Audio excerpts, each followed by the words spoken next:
Prajwal pen drive ಪ್ರಕರಣ ರೇವಣ್ಣ ಕುಟುಂಬವನ್ನೇ ಕಾನೂನು ಕುಣಿಕೆಗೆ ಸಿಲುಕಿಸಿದೆ. ಈಗಾಗಲೇ ಸಂತ್ರಸ್ತೆ ಕಿಡ್ನಾಪ್ ಕೇಸಲ್ಲಿ ರೇವಣ್ಣ ಜೈಲು ಸೇರಿ ಜಾಮೀನಿನ ಮೇಲೆ ಹೊರಬಂದಿದ್ದಾರೆ. ಈಗ ಕೆಆರ್ ನಗರದಲ್ಲಿ ದಾಖಲಾಗಿದ್ದ ಸಂತ್ರಸ್ತೆ ಕಿಡ್ನಾಪ್ ಕೇಸ್ನಲ್ಲಿ ಭವಾನಿ ರೇವಣ್ಣಗೂ ಬಂಧನ ಭೀತಿ ಶುರುವಾಗಿದೆ. ಪ್ರಕರಣದಲ್ಲಿ ಭವಾನಿ ರೇವಣ್ಣ ಹೆಸರು ಕೂಡ ಕೇಳಿಬಂದಿದೆ. ಹೀಗಾಗಿ ಭವಾನಿ ರೇವಣ್ಣಗೆ ವಿಚಾರಣೆಗೆ ಹಾಜರಾಗುವಂತೆ ಎಸ್ಐಟಿ ನೋಟಿಸ್ ನೀಡಿತ್ತು. ಇದರಿಂದ ಬಂಧನದ ಭೀತಿಗೆ ಒಳಗಾದ ಭವಾನಿ ರೇವಣ್ಣ ಬೆಂಗಳೂರಿನ ಸೆಷನ್ಸ್ ಕೋರ್ಟ್ನಲ್ಲಿ ನಿರೀಕ್ಷಣಾ ಜಾಮೀನಿಗೆ ಅರ್ಜಿ ಸಲ್ಲಿಸಿದ್ದಾರೆ. ಕೋರ್ಟ್ನಲ್ಲಿ ಅರ್ಜಿ ವಿಚಾರಣೆ ನಡೆಯಿತು. ಅರ್ಜಿಗೆ ಆಕ್ಷೇಪಣೆ ಸಲ್ಲಿಸಲು ಎಸ್ಐಟಿ ಪರ ವಕೀಲರು ಕಾಲಾವಕಾಶ ಕೋರಿದ್ದಾರೆ. ಹೀಗಾಗಿ ಕೋರ್ಟ್ ಜಾಮೀನು ಅರ್ಜಿ ವಿಚಾರಣೆಯನ್ನ ಇಂದಿಗೆ ಮುಂದೂಡಿದೆ. ಸಂತ್ರಸ್ತೆ ಕಿಡ್ನಾಪ್ ಕೇಸ್ ಹಾಗೂ ಲೈಂಗಿಕ ದೌರ್ಜನ್ಯ ಪ್ರಕರಣ ಈ ಎರಡೂ ಕೇಸ್ಗಳಲ್ಲಿ ಎಚ್ಡಿ ರೇವಣ್ಣ ಜಾಮೀನು ಪಡೆದುಕೊಂಡಿದ್ದಾರೆ. ಆದರೆ ಸೆಷನ್ಸ್ ಕೋರ್ಟ್ ನೀಡಿರೋ ಜಾಮೀನು ರದ್ದು ಕೋರಿ ಎಸ್ಐಟಿ ಹೈಕೋರ್ಟ್ ಮೆಟ್ಟಿಲೇರಿದೆ. ಮೇ 31ಕ್ಕೆ ಈ ಅರ್ಜಿ ವಿಚಾರಣೆಗೆ ಬರೋ ಸಾಧ್ಯತೆ ಇದೆ. ಜಾಮೀನು ರದ್ದಾದರೆ ಮತ್ತೆ ಎಚ್ಡಿ ರೇವಣ್ಣ ಅರೆಸ್ಟ್ ಆಗೋ ಸಾಧ್ಯತೆ ಇದೆ. ರೇವಣ್ಣ ಜಾಮೀನು ರದ್ದು ಕೋರಿ ಎಸ್ಐಟಿ ಹೈಕೋರ್ಟ್ ಮೆಟ್ಟಿಲೇರಿದ್ರೆ ಇತ್ತ ರೇವಣ್ಣ ಕೂಡ ತಮ್ಮ ವಿರುದ್ಧದ ಕೇಸ್ಗಳನ್ನೇ ರದ್ದುಗೊಳಿಸುವಂತೆ ಹೈಕೋರ್ಟ್ ಮೊರೆ ಹೋಗಿದ್ದಾರೆ. ತಮ್ಮ ವಿರುದ್ಧ ದಾಖಲಾಗಿರೋ ಎರಡೂ ಪ್ರಕರಣ ರದ್ದು ಮಾಡುವಂತೆ ರೇವಣ್ಣ ಹೈಕೋರ್ಟ್ಗೆ ಅರ್ಜಿ ಸಲ್ಲಿಸಿದ್ದಾರೆ. ತಮ್ಮ ಮೇಲೆ ದಾಖಲಾಗಿರೋ ಪ್ರಕರಣಗಳು ರಾಜಕೀಯ ಪ್ರೇರಿತವಾಗಿದ್ದು ಎರಡು ಪ್ರಕರಣಗಳನ್ನು ರದ್ದು ಮಾಡಿ ಎರಡು ಕೇಸ್ಗಳಿಂದ ಖುಲಾಸೆ ಮಾಡುವಂತೆ ಹೈಕೋರ್ಟ್ಗೆ ಮನವಿ ಮಾಡಿದ್ದಾರೆ. ವಿದೇಶದಿಂದ ಪ್ರಜ್ವಲ್ ರೇವಣ್ಣ ವಿಡಿಯೋ ಸಂದೇಶ ಬಿಡುಗಡೆ ಮಾಡಿದ ಬೆನ್ನಲ್ಲೇ ಎಸ್ಐಟಿ ಅಧಿಕಾರಿಗಳು ತನಿಖೆ ಚುರುಕುಗೊಳಿಸಿದ್ದಾರೆ. ಹಾಸನ ಜಿಲ್ಲೆಯಲ್ಲಿ ಏಕಕಾಲದಲ್ಲಿ 3 ಕಡೆಗಳಲ್ಲಿ ದಾಳಿ ನಡೆಸಿದ್ದಾರೆ. ಹಾಸನ, ಹೊಳೆನರಸೀಪುರ ಹಾಗೂ ಚನ್ನರಾಯಪಟ್ಟಣದಲ್ಲಿ ರೇವಣ್ಣ ಕುಟುಂಬಕ್ಕೆ ಸೇರಿದ 3 ಮನೆಗಳಲ್ಲಿ ಶೋಧ ಕಾರ್ಯ ನಡೆಸಿದ್ದಾರೆ. ಅಶ್ಲೀಲ ಪೆನ್ ಡ್ರೈವ್ ಹಂಚಿದ ಆರೋಪಿಗಳನ್ನ ಎಸ್ಐಟಿ ಅಧಿಕಾರಿಗಳು ಬಂಧಿಸಿದ್ದಾರೆ. ಚೇತನ್ ಗೌಡ, ನವೀನ್ ಗೌಡ, ಶ್ಯಾಮ್ ಸುಂದರ್ನನ್ನ ಬಂಧಿಸಿ ಹಾಸನಕ್ಕೆ ಕರೆದೊಯ್ಯಲಾಗಿದೆ. 3 ಆರೋಪಿಗಳು ಹೈಕೋರ್ಟ್ಗೆ ನಿರೀಕ್ಷಣಾ ಜಾಮೀನು ಅರ್ಜಿ ಸಲ್ಲಿಸಿದ್ರು. ಅರ್ಜಿ ವಿಚಾರಣೆ ನಡೆಸಿದ ಕೋರ್ಟ್ ಜೂನ್ 3ಕ್ಕೆ ಅರ್ಜಿ ವಿಚಾರಣೆ ಮುಂದೂಡಿದೆ. ವಿಚಾರಣೆ ಮುಂದೂಡಿದ ಬಳಿಕ ಹೈಕೋರ್ಟ್ನಿಂದ ಹೊರಗಡೆ ಬರ್ತಾ ಇದ್ದಂತೆ 3ರನ್ನ ಎಸ್ಐಟಿ ಅಧಿಕಾರಿಗಳು ಬಂಧಿಸಿದ್ದಾರೆ.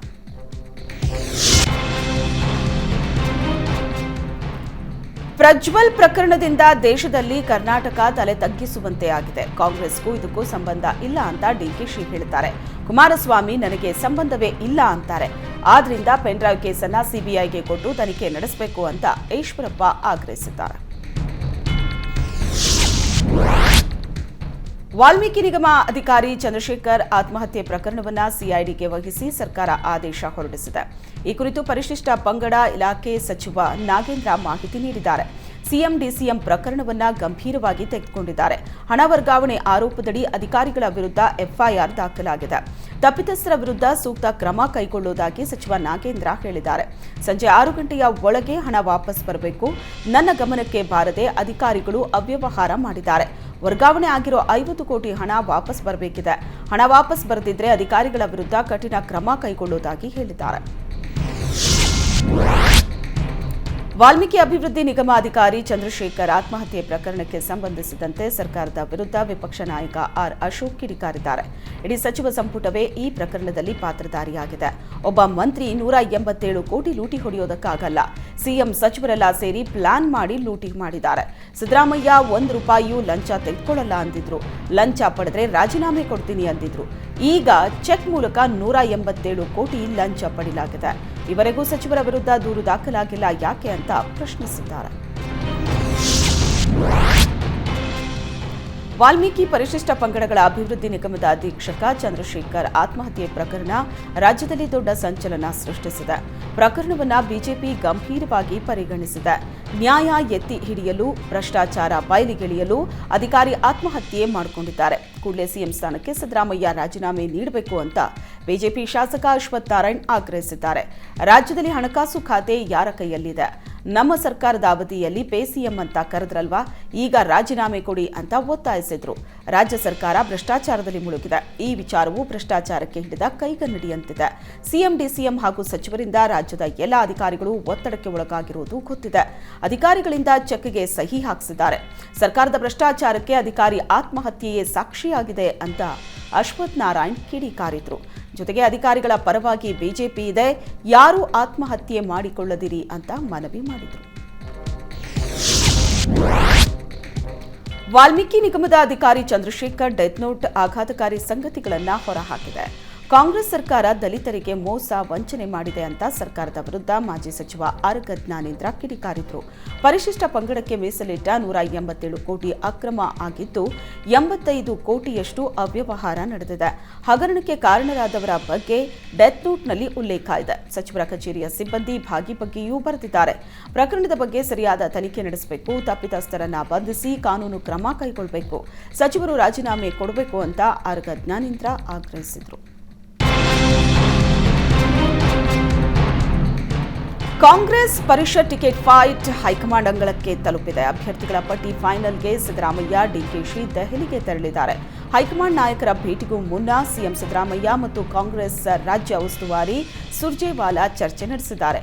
ಕಾಂಗ್ರೆಸ್ನ 7 ಸ್ಥಾನಗಳಿಗೆ 60ಕ್ಕೂ ಹೆಚ್ಚು ಆಕಾಂಕ್ಷಿಗಳಿದ್ದಾರೆ. ಈ ಬೃಹತ್ ಪಟ್ಟಿಯಲ್ಲಿ 7 ಜನರನ್ನ ಆಯ್ಕೆ ಮಾಡೋದೇ ದೊಡ್ಡ ಚಾಲೆಂಜ್ ಆಗಿದೆ. ಇಂದು ಎಐಸಿಸಿ ಅಧ್ಯಕ್ಷ ಮಲ್ಲಿಕಾರ್ಜುನ್ ಖರ್ಗೆ ಜೊತೆ ಸಿಎಂ ಡಿಸಿಎಂ ಸಭೆ ನಡೆಸಲಿದ್ದಾರೆ. ಸಭೆ ಬಳಿಕ ಅಭ್ಯರ್ಥಿಗಳ ಪಟ್ಟಿಗೆ ಅಂತಿಮ ಮುದ್ರೆ ಬೀಳೋ ಸಾಧ್ಯತೆ ಇದೆ. ವಿಧಾನ ಪರಿಷತ್ ಸದಸ್ಯ ಸ್ಥಾನಕ್ಕಾಗಿ ಮಾಜಿ ಸಚಿವ ರಮೇಶ್ ಕುಮಾರ್ ಲಾಬಿ ನಡೆಸಿದ್ದಾರೆ. ಕೋಲಾರ ಜಿಲ್ಲೆಯ ಶಾಸಕರಾದ ನಂಜೇಗೌಡ, ಪ್ರದೀಪ್ ಈಶ್ವರ್, ಕೊತ್ತನೂರು ಮಂಜುನಾಥ್, ವಿಧಾನ ಪರಿಷತ್ ಸದಸ್ಯರಾದ ನಜೀರ್ ಅಹಮದ್, ಅನಿಲ್ ಕುಮಾರ್ ಅವರೊಂದಿಗೆ ಉಪಮುಖ್ಯಮಂತ್ರಿ ಡಿಕೆ ಶಿವಕುಮಾರ್ ಮನೆಗೆ ಭೇಟಿ ನೀಡಿದ ನಿಯೋಗ ರಮೇಶ್ ಕುಮಾರ್ ಅವರನ್ನ ವಿಧಾನ ಪರಿಷತ್ ಸದಸ್ಯರನ್ನಾಗಿ ನೇಮಿಸಬೇಕು ಅಂತ ಒತ್ತಡ ಹೇರಿದೆ. ವಿಧಾನಸಭಾ ಚುನಾವಣೆಯಲ್ಲಿ ಸೋಲು ಕಂಡಿದ್ರೂ ರಮೇಶ್ ಕುಮಾರ್ ಜಿಲ್ಲಾ ರಾಜಕಾರಣದಲ್ಲಿ ಪ್ರಬಲ ಹಿಡಿತ ಹೊಂದಿದ್ದಾರೆ ಅಂತ ಡಿಕೆಶಿಗೆ ತಿಳಿಸಿದ್ದಾರೆ ಎನ್ನಲಾಗುತ್ತಿದೆ. ಪರಿಷತ್ ಅಭ್ಯರ್ಥಿಗಳ ಆಯ್ಕೆ ವಿಚಾರದಲ್ಲಿ ಸಿಎಂ ಡಿಸಿಎಂ ರಹಸ್ಯ ಸಭೆ ಬೆನ್ನಲ್ಲೇ ಅಸಮಾಧಾನ ಭುಗಿಲೆದ್ದಿದೆ. ಸಿಎಂ ಡಿಸಿಎಂ ನಡೆಗೆ ಗೃಹ ಸಚಿವ ಪರಮೇಶ್ವರ್ ಅಸಮಾಧಾನ ವ್ಯಕ್ತಪಡಿಸಿದ್ದಾರೆ. ಏಕಾಏಕಿ ಸಿಎಂ ಡಿಸಿಎಂ ಕುಳಿತು ತೀರ್ಮಾನ ಮಾಡಬಾರದು. ಅಭ್ಯರ್ಥಿ ಆಯ್ಕೆ ವಿಚಾರದಲ್ಲಿ ನಮ್ಮನ್ನು ಪರಿಗಣಿಸಬೇಕು. ನಮ್ಮನ್ನ ಪರಿಗಣಿಸದೆ ತೀರ್ಮಾನ ಮಾಡೋದು ಸರಿಯಲ್ಲ. ಸರ್ಕಾರದಲ್ಲಿ ಹಿರಿಯರಿದ್ದಾರೆ, ಅವರ ಜೊತೆಗೂ ಚರ್ಚಿಸಬೇಕು. ಪಕ್ಷದಲ್ಲಿ ಸರ್ಕಾರದಲ್ಲಿ ಕೆಲಸ ಮಾಡಿದವರಿಗೆ ಆದ್ಯತೆ ಕೊಡಬೇಕು. ಅನುಭವಿಗಳಿಂದ ಸಲಹೆ ಪಡೆಯಬೇಕು ಅಂತ ಸಿಎಂ ಡಿಸಿಎಂಗೆ ಸಲಹೆ ನೀಡಿದ್ದಾರೆ. ಕಾಂಗ್ರೆಸ್ನಲ್ಲಿ ಪರಿಷತ್ ಚುನಾವಣೆಗೆ ಅಭ್ಯರ್ಥಿ ಆಯ್ಕೆ ನಾಯಕರಿಗೆ ತಲೆನೋವಾಗಿದೆ. ಈ ಬಗ್ಗೆ ಪ್ರತಿಕ್ರಿಯಿಸಿದ ಕೆಪಿಸಿಸಿ ಅಧ್ಯಕ್ಷ ಡಿಕೆ ಶಿವಕುಮಾರ್, ಎಲ್ಲ ವರ್ಗಕ್ಕೂ ಅವಕಾಶ ಕೊಡಲು ಆಗಲ್ಲ. ಎಲ್ಲರೂ ಪಕ್ಷಕ್ಕಾಗಿ ದುಡಿದಿದ್ದಾರೆ. ಕೆಲವರಿಗೆ ಬ್ಲಾಕ್ ಮಟ್ಟದಲ್ಲಿ ಅಧಿಕಾರ ಸಿಕ್ಕಿದೆ, ಕೆಲವರಿಗೆ ಜಿಲ್ಲಾ ಮಟ್ಟದಲ್ಲಿ ಸಿಕ್ಕಿದೆ. ಇರೋ 7 ಸೀಟಲ್ಲಿ ಎಲ್ಲರೂ ಕೇಳ್ತಿದ್ದಾರೆ. ಬಹಳ ಕಷ್ಟದ ಪರಿಸ್ಥಿತಿಯಲ್ಲಿದ್ದೀವಿ. ಯಾವ ಮಾನದಂಡದ ಮೇಲೆ ಆಯ್ಕೆ ಮಾಡಬೇಕು ಅನ್ನೋದನ್ನ ದೆಹಲಿಯಲ್ಲಿ ನಿರ್ಧರಿಸ್ತೀವಿ ಎಂದಿದ್ದಾರೆ. ಗ್ರಾಮ ಪಂಚಾಯತ್ ಅಧ್ಯಕ್ಷೆಯ ಪುತ್ರ ತಾಯಿಯ ಅಧಿಕಾರವನ್ನೇ ಬಳಸಿಕೊಂಡು ಮಹಿಳೆ ಮೇಲೆ ಅತ್ಯಾಚಾರ ನಡೆಸಿದ್ದಾನೆ. ಆಶ್ರಯ ಮನೆ ಕೊಡಿಸೋದಾಗಿ ಹೇಳಿ ಮಹಿಳೆ ಮೇಲೆ ಅತ್ಯಾಚಾರ ನಡೆಸಿದ್ದಾನೆ. ಚಾಮರಾಜನಗರ ಜಿಲ್ಲೆ ಹನೂರು ತಾಲೂಕಿನ ಪೊನ್ನಾಚಿಯ ಕಕ್ಕೆಹೊಲ ಗ್ರಾಮದಲ್ಲಿ ಹೀನ ಘಟನೆ ನಡೆದಿದೆ. ಪೊನ್ನಾಚಿ ಗ್ರಾಮ ಪಂಚಾಯಿತಿ ಅಧ್ಯಕ್ಷೆಯ ಪುತ್ರ ವೈದೇಶ್ ಅತ್ಯಾಚಾರ ಎಸಗಿದ್ದಾನೆ. ಮಹಿಳೆಯನ್ನ ಬೆತ್ತಲೆಗೊಳಿಸಿ ಮೊಬೈಲ್ನಲ್ಲಿ ಸೆರೆ ಹಿಡಿದು ಬ್ಲಾಕ್ಮೇಲ್ ಕೂಡ ಮಾಡಿದ್ದಾನೆ. ಕೊನೆಗೆ ಸಾಮಾಜಿಕ ಜಾಲತಾಣದಲ್ಲಿ ವಿಡಿಯೋ ವೈರಲ್ ಮಾಡಲಾಗಿದೆ. ಇದರಿಂದ ಮನನೊಂದು ಮಹಿಳೆಯಿಂದ ಮಹದೇಶ್ವರ ಬೆಟ್ಟ ಪೊಲೀಸ್ ಠಾಣೆಗೆ ದೂರು ನೀಡಿದ್ದಾರೆ. ವೈದೇಶ್ ಹಾಗೂ ವಿಡಿಯೋ ವೈರಲ್ ಮಾಡಿದ ಬಸಮಣಿ, ಶಿವಮ್ಮ ಅನ್ನೋರ ವಿರುದ್ಧ ದೂರು ದಾಖಲಾಗಿದೆ. ಬೆಳ್ಳೂರು ಪಟ್ಟಣದಲ್ಲಿ ಹಿಂದೂ ಯುವಕನ ಮೇಲೆ ಹಲ್ಲೆ ಪ್ರಕರಣದ ಆರೋಪದಡಿ 11ಕ್ಕೂ ಹೆಚ್ಚು ಮಂದಿ ಮೇಲೆ ಎಫ್ಐಆರ್ ದಾಖಲಾಗಿದೆ. ಮಾರಕಾಸ್ತ್ರಗಳಿಂದ ಅನ್ಯ ಕೋಮಿನ ಯುವಕರು ಅಭಿಲಾಷ್ ಮೇಲೆ ಹಲ್ಲೆ ನಡೆಸಿದ್ರು. ಅಭಿಲಾಷ್ ತಂದೆ ದೂರಿನ ಅನ್ವಯ ಹಲ್ಲೆ ನಡೆಸಿದ ನವೀದ್, ಸೂಫಿಯಾನ್, ಇಮ್ರಾನ್, ಸಮೀರ್, ಮುದಸ್ಸಿರ್ ಸೇರಿ 11ಕ್ಕೂ ಹೆಚ್ಚು ಮಂದಿ ಮೇಲೆ ಐಪಿಸಿ ಸೆಕ್ಷನ್ 341, 307, 504, 506 ರಡಿ ಪ್ರಕರಣ ದಾಖಲಾಗಿದೆ. ದೇವರಾಜ್ ಅರಸು ಟ್ರಕ್ ಟರ್ಮಿನಲ್ ಅಕ್ರಮ ಪ್ರಕರಣದ ಸಂಬಂಧ ಮಾಜಿ ಎಂಡಿ ಶಂಕರಪ್ಪ ಬಂಧನ ಆಗಿದೆ. ಸಿಐಡಿ ಅಧಿಕಾರಿಗಳು 47 ಕೋಟಿ 10 ಲಕ್ಷ ಅಕ್ರಮ ಪ್ರಕರಣದ ತನಿಖೆಯನ್ನ ಚುರುಕುಗೊಳಿಸಿದ್ದಾರೆ. ಏಷ್ಯಾನೆಟ್ ಸುವರ್ಣ ನ್ಯೂಸ್ನ ಕಾವಲ್ ಸ್ಟೋರಿ ತಂಡ ಹಗರಣದ ಸಂಪೂರ್ಣ ವರದಿ ಮಾಡಿತ್ತು. 2021 ರಿಂದ 2023 ಅವಧಿಯಲ್ಲಿ ನಡೆದ ಅಕ್ರಮದ ಬಗ್ಗೆ ಹಾಲಿ ಎಂಡಿ ಶಿವಪ್ರಕಾಶ್ ವಿಲ್ಸನ್ ಗಾರ್ಡನ್ ಠಾಣೆಗೆ ದೂರು ನೀಡಿದರು. 2023 ಸೆಪ್ಟೆಂಬರ್ 23ರಂದು ಎಫ್ಐಆರ್ ದಾಖಲಾಗಿತ್ತು. ಬಳಿಕ ಪ್ರಕರಣವನ್ನು ಸಿಐಡಿಗೆ ವಹಿಸಲಾಗಿತ್ತು. ತನಿಖೆ ಚುರುಕುಗೊಳಿಸಿದ ಸಿಐಡಿ ಮಾಜಿ ಎಂಡಿಯನ್ನ ಬಂಧಿಸಿದೆ. ಸುವರ್ಣ ನ್ಯೂಸ್ ಕವರ್ ಸ್ಟೋರಿ ಇಂಪ್ಯಾಕ್ಟ್ ಆಗಿದೆ. ಉತ್ತರ ಕನ್ನಡ ಜಿಲ್ಲೆಯ ಶಿರಸಿಯ ಟಿಎಸ್ಎಸ್ ಆಡಳಿತಾಧಿಕಾರಿ ನೇಮಕಕ್ಕೆ ಜಂಟಿ ರಿಜಿಸ್ಟ್ರಾರ್ ತಡೆಯಾಜ್ಞೆ ನೀಡಿದ್ದಾರೆ. ನಿಯಮಾವಳಿ ಪ್ರಕಾರ ಆಡಳಿತ ಮಂಡಳಿಯ ಚುನಾವಣೆ ನಡೆದಿಲ್ಲ ಅಂತ ಆಡಳಿತಾಧಿಕಾರಿ ನೇಮಿಸಲಾಗಿತ್ತು. ಆದ್ರೀಗ ಮತ್ತೆ ಗೋಪಾಲಕೃಷ್ಣ ವೈದ್ಯ ನೇತೃತ್ವದ ಆಡಳಿತ ಮಂಡಳಿಗೆ ಅಧಿಕಾರ ನೀಡಲಾಗಿದೆ. ಇನ್ನು ಸಹಕಾರಿ ಸಂಘಗಳಲ್ಲಿ ಸರ್ಕಾರದ ಹಸ್ತಕ್ಷೇಪಕ್ಕೆ ವಿರೋಧ ವ್ಯಕ್ತವಾಗಿದೆ. ಸರ್ಕಾರದ ನಡೆ ಖಂಡಿಸಿ ಸಹಕಾರಿ ಸಂಘದ ಸದಸ್ಯರಿಂದ ಬೃಹತ್ ರ್ಯಾಲಿ ನಡೆಸಲಾಯಿತು. ನ್ಯಾಯಾಲಯಕ್ಕೆ ಹಾಜರಾಗದೆ ತಲೆಮರೆಸಿಕೊಂಡಿದ್ದ 2 ಪ್ರತ್ಯೇಕ ಪ್ರಕರಣದ ಆರೋಪಿಗಳನ್ನು ಹುಬ್ಬಳ್ಳಿ ಪೊಲೀಸರು ಬಂಧಿಸಿದ್ದಾರೆ. ಹುಬ್ಬಳ್ಳಿಯ ರೌಡಿಶೀಟರ್ ಮನೆಗಳ ಮೇಲೆ ದಾಳಿ ಮಾಡಿದಾಗ 2 ಆರೋಪಿಗಳು ಸಿಕ್ಕಿಬಿದ್ದಿದ್ದಾರೆ. ಗಾಂಜಾ ಪ್ರಕರಣವೊಂದರ ಆರೋಪಿ ಅರುಣ್ ಹಾಗೂ ಬೆಂಡಿಗೇರಿ ಠಾಣೆಯಲ್ಲಿ ದಾಖಲಾಗಿದ್ದ ಮಹಿಳೆ ಮಾನಭಂಗ ಪ್ರಕರಣದ ಆರೋಪಿ ಅಭಿಷೇಕ್ ಭಜಂತ್ರಿಯನ್ನ ಪೊಲೀಸರು ಬಂಧಿಸಿದ್ದಾರೆ. ಶಹಾಪುರದ 3 ಗ್ರಾಮದ ಜನ ನೀರು ಹಾಗೂ ವಿದ್ಯುತ್ಗಾಗಿ ಪರದಾಡ್ತಿದ್ದಾರೆ. 4 ದಿನಗಳಿಂದ ವಿದ್ಯುತ್ ಸಂಪರ್ಕ ಇಲ್ಲದೆ ನಾಲಡಗಿ, ಬಲ್ಕಲ್ ಹಾಗೂ ಮರಂಕಲ್ ಗ್ರಾಮಸ್ಥರು ಹೈರಾಣಾಗಿದ್ದಾರೆ. ಸಮಸ್ಯೆ ಬಗ್ಗೆ ಜೆಸ್ಕಾಂ ಅಧಿಕಾರಿಗಳ ಗಮನಕ್ಕೆ ತಂದರೂ ತಲೆಕೆಡಿಸಿಕೊಳ್ತಿಲ್ಲ. ಎತ್ತಿನ ಬಂಡಿ, ಟ್ರಾಕ್ಟರ್ಗಳಲ್ಲಿ ಬ್ಯಾರಲ್ ಇಟ್ಕೊಂಡು ನೀರು ತಂದು ಜೀವನ ಸಾಗಿಸೋ ಸ್ಥಿತಿ ನಿರ್ಮಾಣವಾಗಿದೆ. ಅಲ್ಲದೆ ಮೊಬೈಲ್ ಚಾರ್ಜ್ ಮಾಡೋದಕ್ಕೂ ಕರೆಂಟ್ ಇಲ್ಲದ ಸ್ಥಿತಿ ಇದ್ದು ಬಸವಣ್ಣನ ಗುಡಿಯಲ್ಲಿ ಜನರೇಟರ್ ಬಳಸಿ ಮೊಬೈಲ್ ಚಾರ್ಜ್ ಮಾಡಿಕೊಳ್ತಿದ್ದಾರೆ. ಜೆಸ್ಕಾಂ ಅಧಿಕಾರಿಗಳ ನಿರ್ಲಕ್ಷ್ಯಕ್ಕೆ ಸಾರ್ವಜನಿಕರು ಹಿಡಿಶಾಪ ಹಾಕ್ತಿದ್ದಾರೆ. ಆಟಿಕೆ ವಸ್ತುಗಳ ಕಾರ್ಖಾನೆಗೆ ಭೂಮಿ ನೀಡಲು ರೈತರಿಂದ ಭಾರೀ ವಿರೋಧ ವ್ಯಕ್ತವಾಗಿದೆ.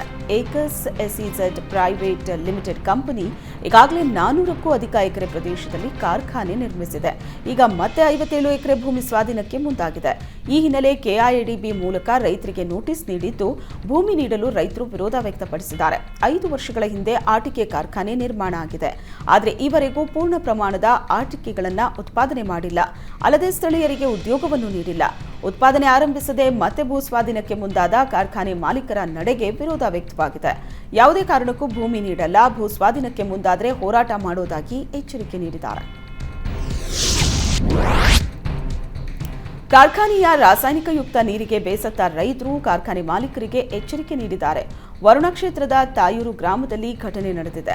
ಗ್ಲೂಕೋಬಯೋಟೆಕ್ ಕಾರ್ಖಾನೆ ಕಲುಷಿತ ನೀರನ್ನು ರೈತರ ಜಮೀನು, ಕಾಲುವೆಗಳಿಗೆ ಬಿಡ್ತಾ ಇದ್ದು ರೈತರ ಬೆಳೆ ಸಂಪೂರ್ಣ ನಾಶ ಆಗಿದೆ. ಕಳೆದ 10 ವರ್ಷಗಳಿಂದ ಬೆಳೆ ಬೆಳೆಯದೆ ರೈತರು ಪ್ರತಿಭಟನೆ ನಡೆಸುತ್ತಿದ್ದಾರೆ. ರೈತರ ಪ್ರತಿಭಟನೆಗೂ ಕಾರ್ಖಾನೆ ಮಾಲೀಕರು ಕ್ಯಾರೆ ಅಂತಿಲ್ಲ. ಕಾರ್ಖಾನೆ ಮಾಲೀಕರ ನಡೆಗೆ ಬೇಸತ್ತ ರೈತರು ಮಾಲೀಕರಿಗೆ ಎಚ್ಚರಿಕೆ ನೀಡಿದ್ದಾರೆ. ಬ್ರಾಹ್ಮಣರಿಗೆ ಫ್ರೀ ಸೈಟ್ ಕೊಡಿಸೋದಾಗಿ ನಂಬಿಸಿ ವಂಚಿಸಿದ ಆರೋಪ ಕೇಳಿಬಂದಿದೆ. ಅಖಿಲ ಕರ್ನಾಟಕ ಬ್ರಾಹ್ಮಣ ಯುವಕರ ಸಂಘದ ಮಣಿಕಂಠ ಶರ್ಮಾ ಸೇರಿದಂತೆ ಹಲವರ ವಿರುದ್ಧ ವಂಚನೆ ಆರೋಪ ಕೇಳಿಬಂದಿದೆ. ಬ್ರಾಹ್ಮಣರಿಗೆ ಉಚಿತ ಸೈಟ್ ಅಂತ ಕರಪತ್ರ ಹಂಚಿದ್ದಲ್ಲದೆ 250ಕ್ಕೂ ಹೆಚ್ಚು ಬ್ರಾಹ್ಮಣರ ಬಳಿ ಹಣ ಪಡೆದು ವಂಚನೆ ಎಸಗಿದ್ದಾರೆ. ವಂಚನೆ ಜಾಲದ ವಿರುದ್ಧ ನೂರಾರು ಬ್ರಾಹ್ಮಣರು ತಿರುಗಿ ಬಿದ್ದಿದ್ದು ಕೊಡಿಗೇಹಳ್ಳಿ ಪೊಲೀಸ್ ಠಾಣೆಯಲ್ಲಿ ದೂರು ದಾಖಲಿಸಿದ್ದಾರೆ. ಮನೆ ಎದುರಿನ ಕೊಳಚೆ ಕಸ ವಿಲೇವಾರಿ ಮಾಡದ ಗ್ರಾಮ ಪಂಚಾಯತ್ ಸಿಬ್ಬಂದಿ ವಿರುದ್ಧ ಭಾರೀ ಆಕ್ರೋಶ ವ್ಯಕ್ತವಾಗಿದೆ. ಪ್ರಕಾಶ್ ಕಾಂಬಳೆ ಅನ್ನೋರ ಮನೆ ಮುಂದೆ ಕಸ ಕೊಳಚೆ ಕ್ಲೀನ್ ಮಾಡಿರಲಿಲ್ಲ. ಹಲವು ಬಾರಿ ಗ್ರಾಮ ಪಂಚಾಯತ್ ಸಿಬ್ಬಂದಿಗೆ ಹೇಳಿದ್ರೂ ಪಂಚಾಯತ್ ಸಿಬ್ಬಂದಿ ತಲೆ ಕೆಡಿಸಿಕೊಂಡಿರಲಿಲ್ಲ. ಇದರಿಂದ ಬೇಸತ್ತ ಪ್ರಕಾಶ್ ಕಾಂಬಳೆ ಮನೆ ಮುಂದಿದ್ದ ಕೊಳಚೆಯನ್ನ ನಿಡುಗುಂಡಿ ಗ್ರಾಮ ಪಂಚಾಯತಿ ಎದುರೇ ತಂದು ಹಾಕಿದ್ದಾರೆ. ಬೆಳಗಾವಿ ಹಿಂಡಲಗ ಜೈಲಲ್ಲಿ ಸಿಬ್ಬಂದಿಗೆ ರಕ್ಷಣೆ ಇಲ್ಲದ ಸ್ಥಿತಿ ನಿರ್ಮಾಣವಾಗಿದೆ. ರೂಲ್ಸ್ ಫಾಲೋ ಮಾಡು ಎಂದ ಜೈಲು ಸಿಬ್ಬಂದಿಗೆ ಕೈದಿಗಳು ಹಲ್ಲೆ ಮಾಡಿದ್ದಾರೆ. ಕೆಲ ದಿನಗಳಿಂದ 4-5 ಬಾರಿ ಜೈಲು ಸಿಬ್ಬಂದಿ ಮೇಲೆ ಹಲ್ಲೆ ಮಾಡಿದ್ದಾರೆ. ಹಲ್ಲೆಗೊಳಗಾದ ಜೈಲಿನ ವಾರ್ಡನ್ ವಿನೋದ್ ಆಸ್ಪತ್ರೆಗೆ ದಾಖಲಾದ ಹಿನ್ನೆಲೆ ಪ್ರಕರಣ ಬೆಳಕಿಗೆ ಬಂದಿದೆ. ಕೈದಿ ರಾಹಿಲ್ನನ್ನ ಅತಿಭದ್ರತಾ ವಿಭಾಗದಲ್ಲಿ ಇಡಲಾಗಿತ್ತು. ರಾಹಿಲ್ ಜೈಲಿನ ರೂಲ್ಸ್ ಫಾಲೋ ಮಾಡುತ್ತಿರಲಿಲ್ಲ. ರೂಲ್ಸ್ ಫಾಲೋ ಮಾಡು ಎಂದ ವಿನೋದ್ಗೆ ಕಾಲಿನಿಂದ ಒದ್ದು ಹಿಗ್ಗಾಮುಗ್ಗ ಥಳಿಸಿದ್ದಾನೆ.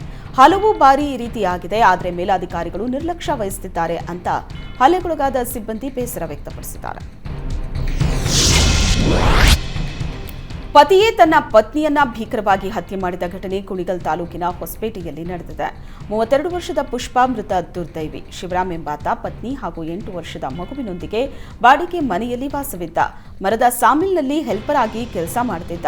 ಪತಿ ಪತ್ನಿ ನಡುವೆ ಆಗಾಗ ಗಲಾಟೆ ನಡೀತಾ ಇತ್ತು. ನಿನ್ನೆ ರಾತ್ರಿಯೂ ಕ್ಷುಲ್ಲಕ ವಿಚಾರಕ್ಕೆ ಇಬ್ಬರ ಮಧ್ಯೆ ಜಗಳ ನಡೆದಿದ್ದು, ಪತ್ನಿಯ ಕತ್ತು ಹಾಗೂ ದೇಹದ ಅಂಗಗಳನ್ನು ಕತ್ತರಿಸಿ ಕೊಲೆ ಮಾಡಿದ್ದಾನೆ. ಸ್ಥಳಕ್ಕೆ ಪೊಲೀಸರು ಭೇಟಿ ನೀಡಿ ಪರಿಶೀಲನೆ ನಡೆಸಿದ್ದಾರೆ. ಆರೋಪಿ ಶಿವರಾಮ್ನನ್ನ ಹುಲಿಯೂರು ದುರ್ಗ ಪೊಲೀಸರು ಬಂಧಿಸಿದ್ದಾರೆ. ಕೊಪ್ಪಳ ತಾಲೂಕಿನ ಹೊಸಲಿಂಗಾಪುರ ಗ್ರಾಮದಲ್ಲಿ 3 ಶವ ಪತ್ತೆಯಾಗಿದೆ. ತಾಯಿ ರಾಜೇಶ್ವರಿ, ಮಗಳು ವಸಂತ, ಮೊಮ್ಮಗ ಸಾಯಿ ಧರ್ಮತೇಜ ಅನ್ನೋರ ಮೃತದೇಹ ಪತ್ತೆಯಾಗಿದೆ. ವಸಂತಾಳನ್ನ ಆಂಧ್ರಪ್ರದೇಶದ ನಂದ್ಯಾಲಾಗೆ ಮದುವೆ ಮಾಡಿಕೊಡ್ಲಾಗಿತ್ತು. ಕಳೆದ 2 ವರ್ಷಗಳ ಹಿಂದೆ ವಸಂತ ಪತಿಯನ್ನ ಬಿಟ್ಟು ಬಂದಿದ್ರು.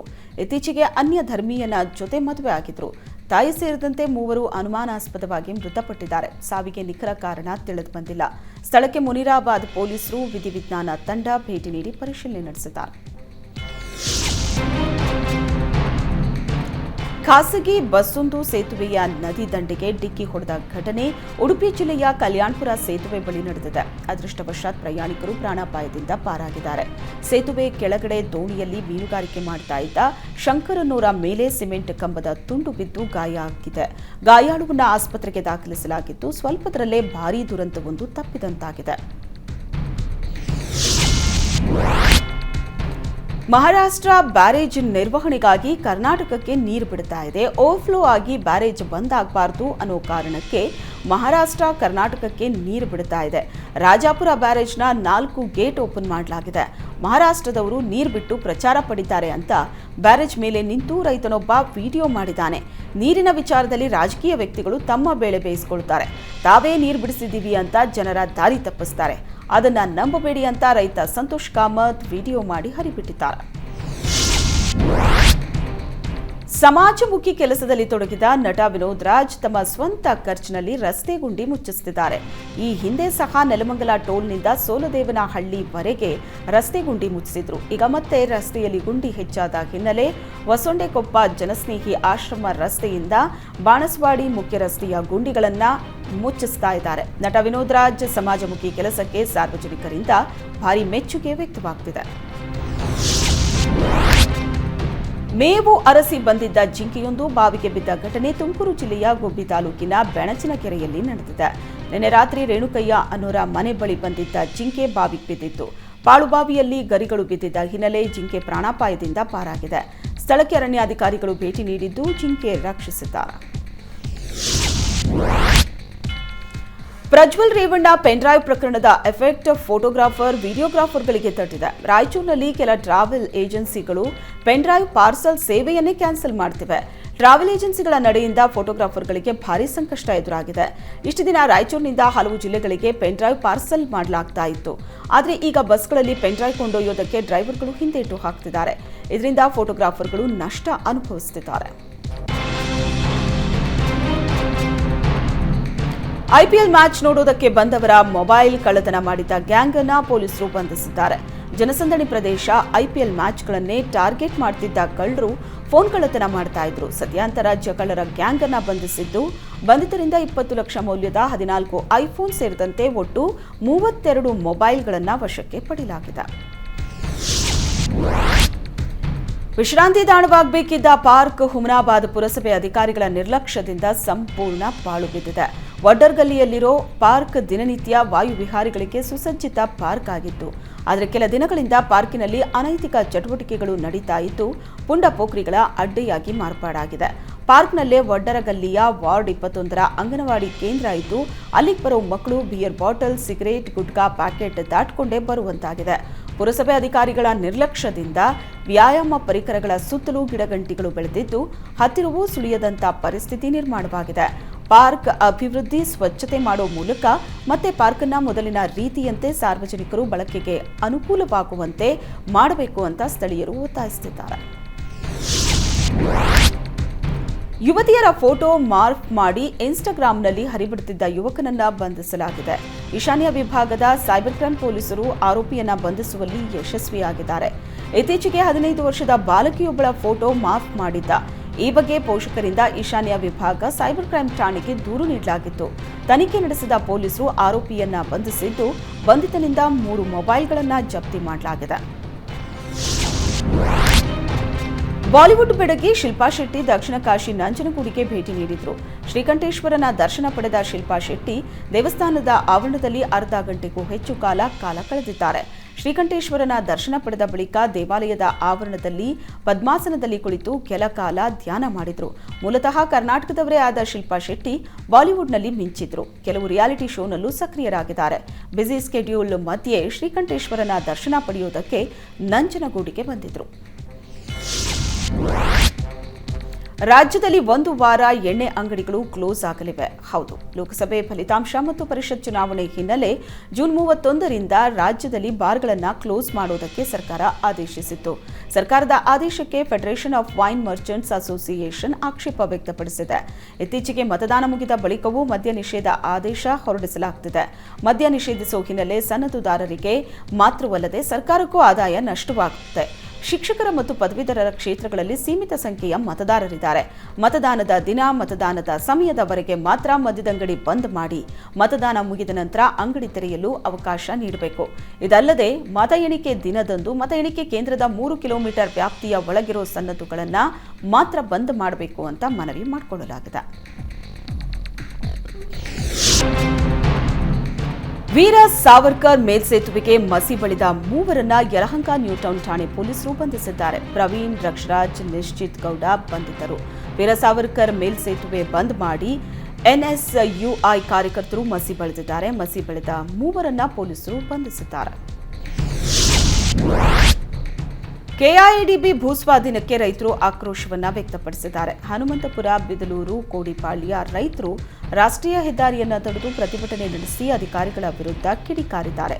ಭೂಸ್ವಾಧೀನ ನೋಟಿಫಿಕೇಶನ್ ಹೊರಡಿಸದೆ ಅಧಿಕಾರಿಗಳು ಭೂಸ್ವಾಧೀನಕ್ಕೆ ಮುಂದಾಗಿದ್ದಾರೆ. ಜಮೀನಿನಲ್ಲಿ ವ್ಯವಸಾಯಕ್ಕೂ ಬಿಡದೆ ಅಧಿಕಾರಿಗಳು ತಡೀತಾ ಇದ್ದಾರೆ ಅಂತ ಆಕ್ರೋಶ ವ್ಯಕ್ತಪಡಿಸಿದರು. ಯಾದಗಿರಿಯಲ್ಲಿ ಸುರಿತಾ ಇರೋ ಭಾರೀ ಮಳೆಗೆ ರೈತರು ಕಂಗಾಲಾಗಿದ್ದಾರೆ. ಬಿರುಗಾಳಿ ಸಹಿತ ಭಾರೀ ಮಳೆಗೆ ಬೈಚಬಾಳ ಗ್ರಾಮದಲ್ಲಿ ನಿಂಬೆ ಹಾಗೂ ಪೇರಲ ಬೆಳೆ ನಾಶವಾಗಿದೆ. 5 ಎಕರೆಯಲ್ಲಿ ಬೆಳೆದಿದ್ದ ಬೆಳೆ ನಾಶ ಆಗಿದ್ದು ರೈತ ಬಸವರಾಜ್ ಕಂಗಾಲಾಗಿದ್ದಾರೆ.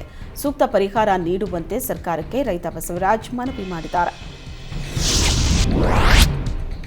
ಕಾಫಿನಾಡು, ಮಲೆನಾಡು ಭಾಗದಲ್ಲಿ ವರುಣನ ಆರ್ಭಟ ಮುಂದುವರೆದಿದೆ. ಮೂಡಿಗೆರೆ ತಾಲೂಕಿನ ಕೊಟ್ಟಿಗೆಹಾರ, ಬಾಳೂರು, ಬಣಕಲ್, ಚಾರ್ಮಾಡಿ ಘಾಟ್ ಸುತ್ತಮುತ್ತ ಭಾರೀ ಮಳೆಯಾಗಿದೆ.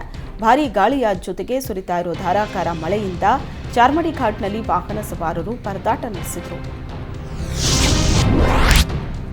ಮಲೆನಾಡಿನಲ್ಲಿ ಪೂರ್ವ ಮುಂಗಾರು ಮಳೆಯ ಆರ್ಭಟ ಜೋರಾಗಿದೆ. ಮಳೆ ಆರ್ಭಟಕ್ಕೆ ಚಿಕ್ಕಮಗಳೂರು ಜಿಲ್ಲೆಯ ಮೂಡಿಗೆರೆ ವಿಧಾನಸಭಾ ಕ್ಷೇತ್ರದ ವ್ಯಾಪ್ತಿಯಲ್ಲಿ ಹಲವು ಮನೆಗಳಿಗೆ ಹಾನಿಯಾಗಿದೆ.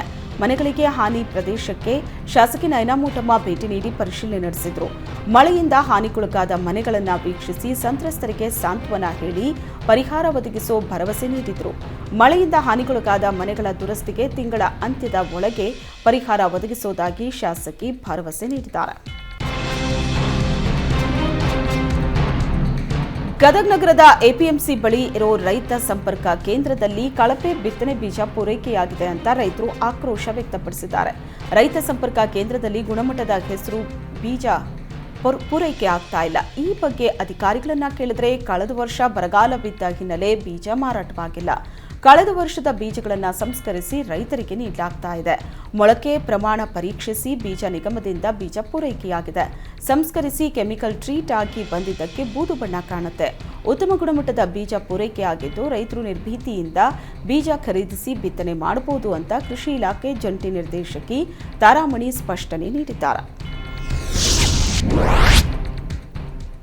ಅಕ್ರಮವಾಗಿ ಅನ್ನಭಾಗ್ಯ ಅಕ್ಕಿ ಸಂಗ್ರಹಿಸಿದ್ದ ಶೆಡ್ ಮೇಲೆ ಪೊಲೀಸರು ದಾಳಿ ನಡೆಸಿದ ಘಟನೆ ವಿಜಯಪುರ ಜಿಲ್ಲೆಯ ಇಂಡಿ ತಾಲೂಕಿನ ಶಿರಶ್ಯಾಡ ಗ್ರಾಮದಲ್ಲಿ ನಡೆದಿದೆ.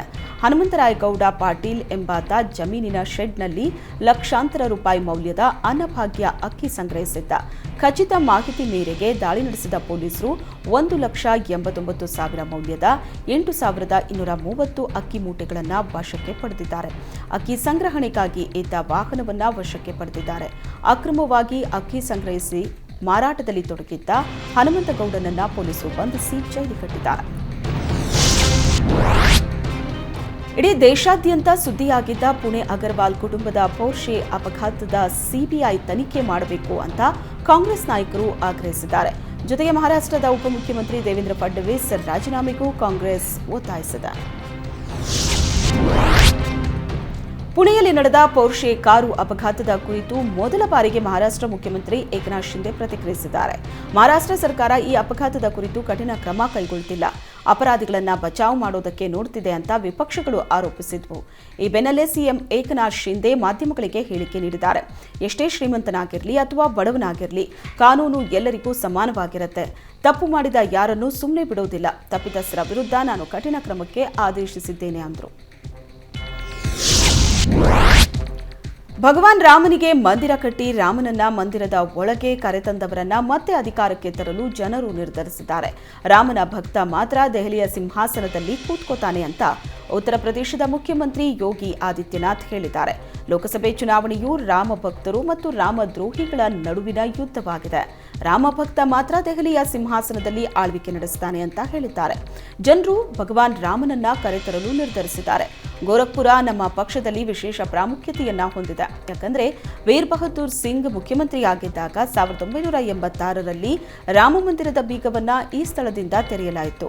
ಇಂದು ಆ ಜಾಗದಲ್ಲಿ ರಾಮಲಲ್ಲಾ ಆಸೀನರಾದಾಗ ದೆಹಲಿಯಿಂದ ದಾಖಲೆಯ ಮತಗಳು ಸಿಗಬೇಕು ಅಂತ ಸಿಎಂ ಯೋಗಿ ಆದಿತ್ಯನಾಥ್ ಹೇಳಿದ್ದಾರೆ. ಲೋಕಸಭೆ ಚುನಾವಣೆ ಫಲಿತಾಂಶದ ನಂತರ ಸಿಎಂ ನಿತೀಶ್ ಕುಮಾರ್ ದೊಡ್ಡ ನಿರ್ಧಾರ ತೆಗೆದುಕೊಳ್ತಾರೆ ಅಂತ ಆರ್ಜೆಡಿ ನಾಯಕ ತೇಜಸ್ವಿ ಯಾದವ್ ಹೇಳಿದ್ದಾರೆ. ಪಾಟ್ನಾದಲ್ಲಿ ಸುದ್ದಿಗಾರರೊಂದಿಗೆ ಮಾತನಾಡಿದ ತೇಜಸ್ವಿ ಯಾದವ್, ಪ್ರಧಾನಿ ನರೇಂದ್ರ ಮೋದಿ ಅವರು ಮತ್ತೆ ಅಧಿಕಾರಕ್ಕೆ ಬರೋದಿಲ್ಲ. ಲೋಕಸಭಾ ಚುನಾವಣೆಯ ಫಲಿತಾಂಶಗಳು ಹೊರಬಂದ ನಂತರ ಜೆಡಿಯು ಮುಖ್ಯಸ್ಥ ನಿತೀಶ್ ಕುಮಾರ್ ಅಚ್ಚರಿಯ ನಿರ್ಧಾರವನ್ನು ತೆಗೆದುಕೊಳ್ಳಲಿದ್ದಾರೆ ಎಂದಿದ್ದಾರೆ. ಆಮ್ ಆದ್ಮಿ ಪಕ್ಷದ ಸಚಿವೆ ಅತಿಶಿಗೆ ಕೋರ್ಟ್ ಸಮನ್ಸ್ ಜಾರಿ ಮಾಡಿದೆ. ಭಾರತೀಯ ಜನತಾ ಪಕ್ಷ ಎಎಪಿ ಶಾಸಕರನ್ನ ಭೇಟಿ ಆಡಲು ಪ್ರಯತ್ನಿಸ್ತಾ ಇದೆ ಅಂತ ಆಮ್ ಆದ್ಮಿ ಪಕ್ಷದ ಹಿರಿಯ ನಾಯಕಿ ಅತಿಶಿ ಮಾಡಿದ ಆರೋಪದ ವಿರುದ್ಧ ಮಾನನಷ್ಟ ಪ್ರಕರಣ ದಾಖಲಿಸಲಾಗಿತ್ತು.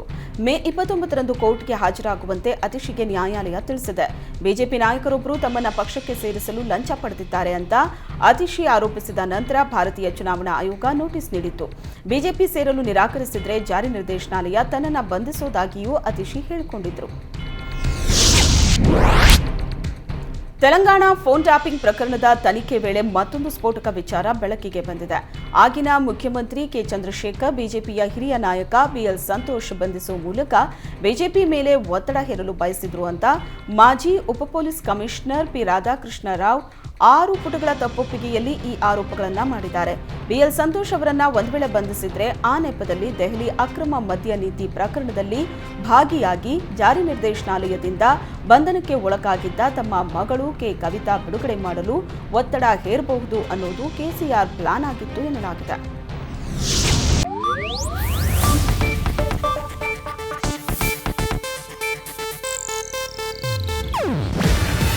ಇದು ಏಷ್ಯಾನೆಟ್ ನ್ಯೂಸ್ ನೆಟ್ವರ್ಕ್ ಪ್ರಸ್ತುತಿ. ನೀವು ನೋಡ್ತಿದ್ದೀರಾ ಏಷ್ಯಾನೆಟ್ ಸುವರ್ಣ ನ್ಯೂಸ್.